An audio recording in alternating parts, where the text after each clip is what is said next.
Mr. Speaker, and can I too add my welcome to the Minister in her new role and wish her well, and can I thank her, of course, for taking time out recently to visit the Foyle constituency and meet with constituents.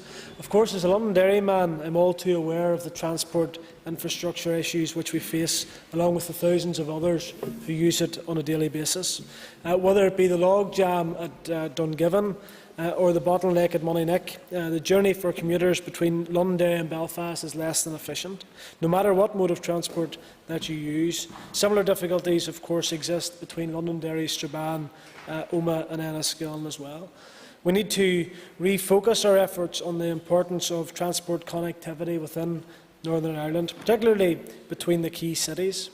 The delivery of the proposed road schemes will significantly enhance connectivity and shorten the duration of travel, and can therefore be shown to have clear economic worth.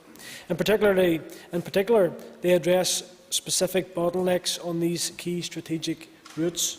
In order to ensure all areas of Northern Ireland contribute to and benefit from increased prosperity, it is essential that we invest in the wider regional transport network to enhance rural and urban connectivity.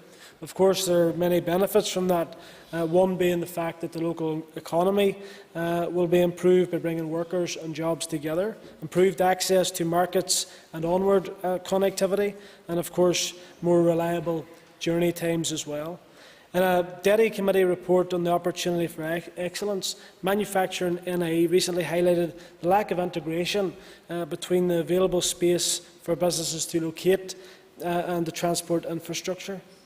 It commented that one manufacturer which planned to double its space but was unwilling to move to the northwest where space was available. That's clearly down to the fact that there was poor road infrastructure in place. Of course, we know that that's not the only business that was in that position.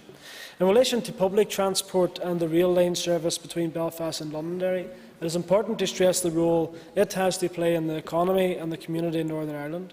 With a strong tourism offering in the North West and 2 university campuses, the public transport must be strengthened. Alongside this, of course, I have highlighted on many occasions the case for the refurbishment of the old Waterside railway station also.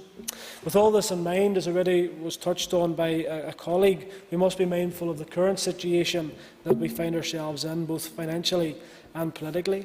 It was highlighted the amount of money that has been wasted by the failure to implement welfare reform from the parties opposite.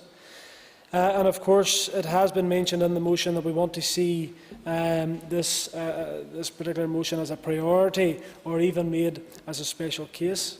There will be many people, of course, that will want to see other projects made special cases. Just this morning, I, along with colleagues, met with the Rural Community Network about other challenges facing the North West, whether it be around broadband provision, connectivity and access to services as well. Of course, that's not to take away from this particular motion, as I am supportive of the schemes outlined within it.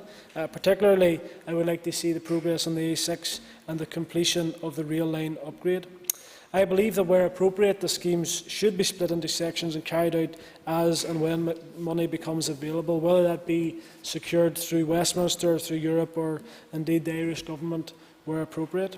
So there is no doubt that we need to see further investment in our transport infrastructure, and I know that the Minister will do all she can to progress these schemes as soon as possible. Thank you.